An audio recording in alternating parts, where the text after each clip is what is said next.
So, today we're diving into a really fascinating psychological case study.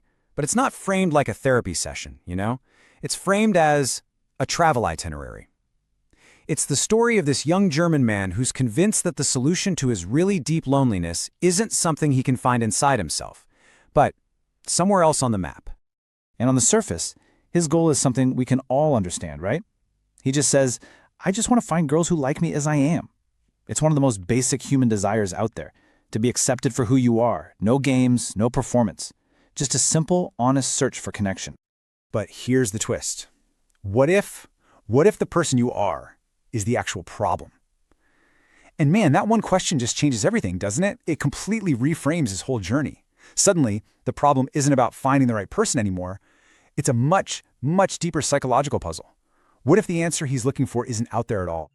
Okay, so to really get a handle on the trip he's planning, we have to start with where he is right now. We need to peel back the layers of how he sees himself to find that core wound that's driving every single one of his decisions. And just look at the stark contrast here. On one hand, you've got the simple facts. He's 24, German, pretty tall at 6'2", things many people would consider advantages. But then you look at his inner world, his subjective state, and it's a totally different story. Virgin, depressed, and he identifies as black-pilled, which is this kind of online-driven fatalism, this belief that the whole dating game is just rigged against him from the start. 15 failed dates, ghosted or friend-zoned every time. It's a brutal history. And this right here is his own self-diagnosis, and it is incredibly telling. He says, the problem is that I'm dependent on female validation in order to change myself for the better. He's actually identified this core dependency himself. He believes he literally cannot improve as a person without getting that external validation first. And that creates this impossible, painful paradox, right? To get the validation he needs in order to change, he feels like he has to already be someone else. So what does he do? He walks straight into a classic psychological trap. It's called the geographic cure. It's this fantasy that if you just move to a new city, a new country, that a new backdrop will magically fix whatever's broken on the inside. But, there's that old saying, wherever you go, there you are. All right, so we know his internal problem. Now, let's break down the external solution he's cooked up. A trip to Southeast Asia, all in the hopes of finding the love and validation he feels is just impossible to get at home. You can see his mindset is really built on this foundation of black and white thinking. It's all or nothing.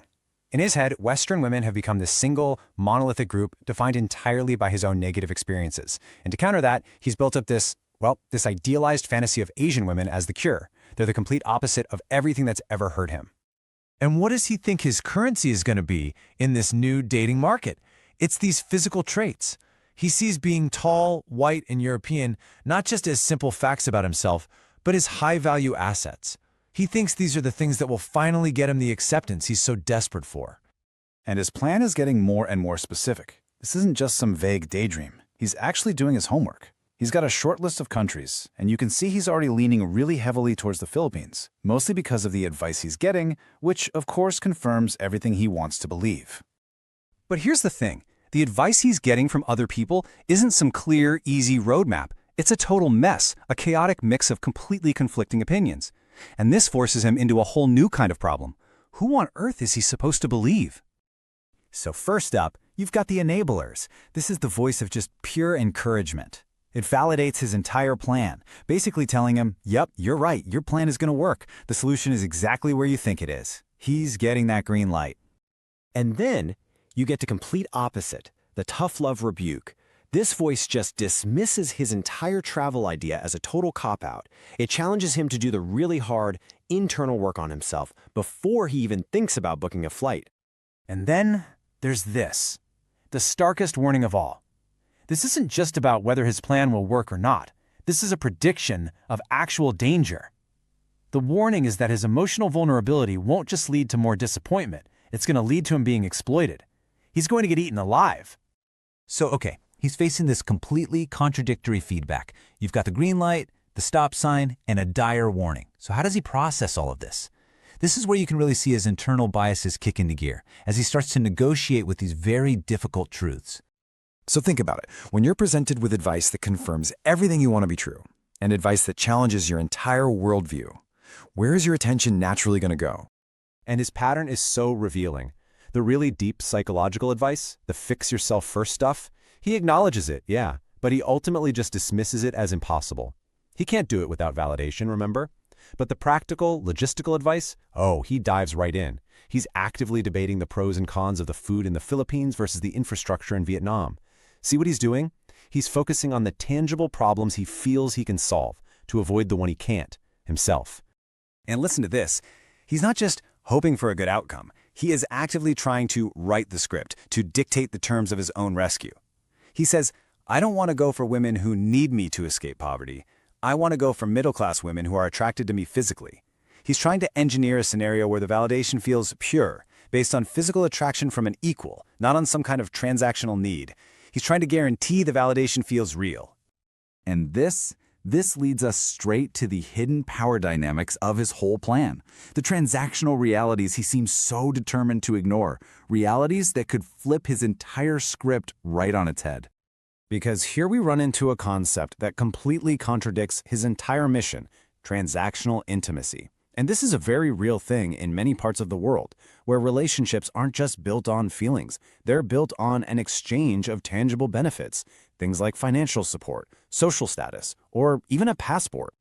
And this one short, chilling line just sums up the risk perfectly. Here, hunter gets hunted. The power dynamic he's assuming, that he's the Westerner coming in to choose a partner, that could be a complete illusion. He sees himself as the hunter, but in this new environment, his desperation could very easily make him the prey.